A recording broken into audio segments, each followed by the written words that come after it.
In the sun-drenched land of Canaan, Jacob, a man of faith and toil, raised his 12 sons. Among them Joseph, the second youngest, held a special place in his father's heart. Born to Jacob's beloved late wife, Rachel, who died giving birth to Benjamin, Joseph's innocence and gentle spirit captivated Jacob. While the brothers worked tirelessly in the fields, herding sheep and tending crops, Jacob's affection for Joseph grew ever more apparent.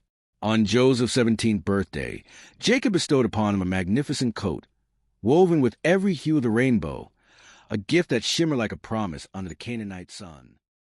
But this token of love sparked a fire of jealousy in the hearts of Joseph's 10 older brothers. They toiled under the same sun, their hands calloused from labor, yet felt unseen by their father. The vibrant coat, a symbol of favor, deepened their resentment, and whispers of bitterness began to weave through their ranks. One starry night, as the cool desert breeze swept over Canaan, Joseph awoke from a dream that set his heart ablaze with wonder. Eager to share, he sought his brothers, who were tending sheep in the fields. "Listen," he exclaimed, his voice bright with excitement.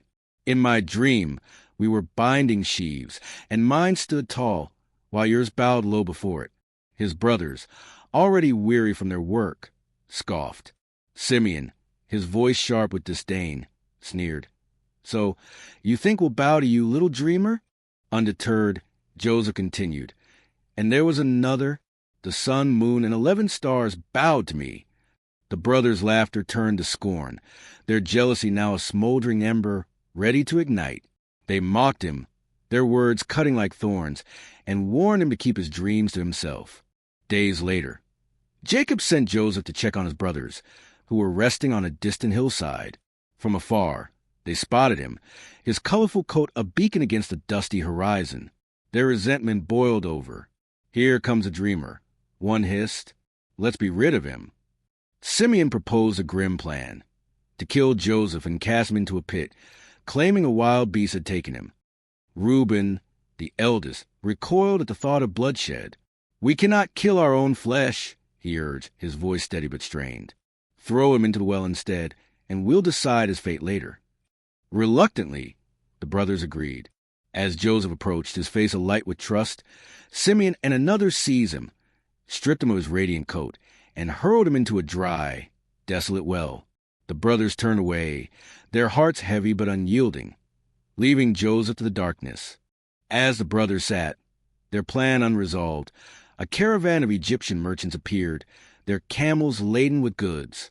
Levi, quick to seize opportunity, proposed, "Why spill his blood? Let's sell him instead." The brothers, save for Reuben who had stepped away, agreed.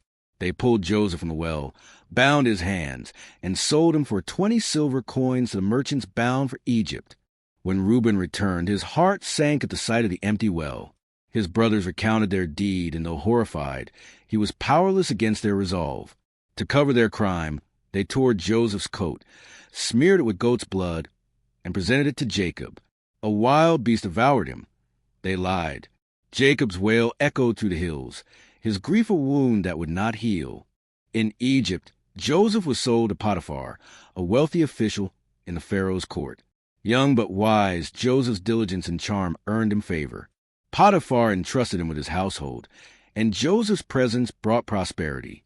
Yet, fortune turned sour when Potiphar's wife, scorned by Joseph's refusal of her advances, falsely accused him of misconduct.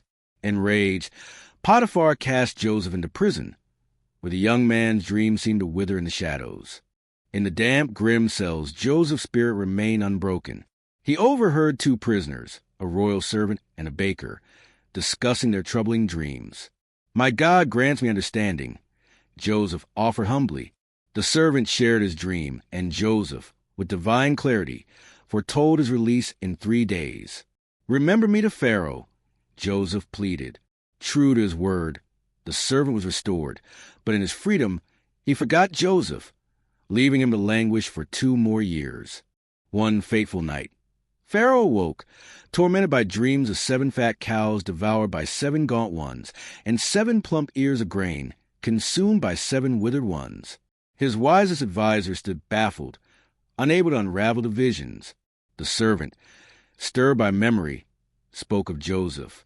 Summoned from prison, Joseph stood before Pharaoh, his presence calm yet commanding. "I cannot interpret dreams," Joseph said, "but God can." He listened intently as Pharaoh recounted his visions.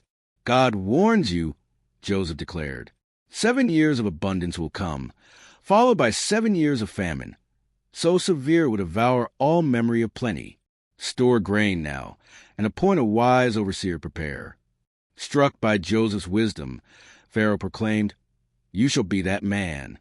At 30, Joseph rose to power, second only to Pharaoh, tasked with saving Egypt from ruin.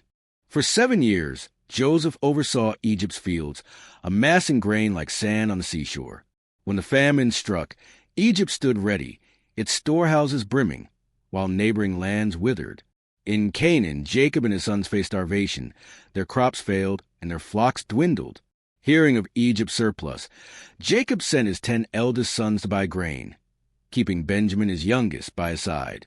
In Egypt, the brothers approached a regal figure overseeing the grain distribution, Joseph, now transformed by years and power, unrecognizable to them.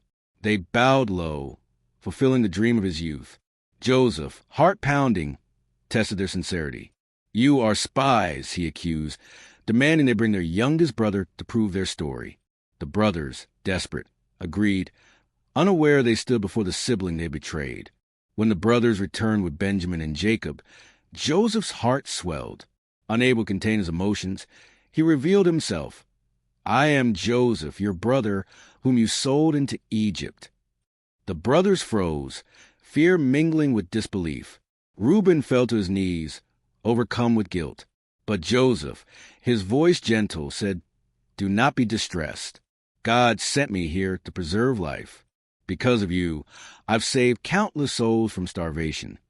Jacob, tears streaming, embraced his long-lost son. The brothers, humbled, bowed before Joseph, their hearts softened by his forgiveness.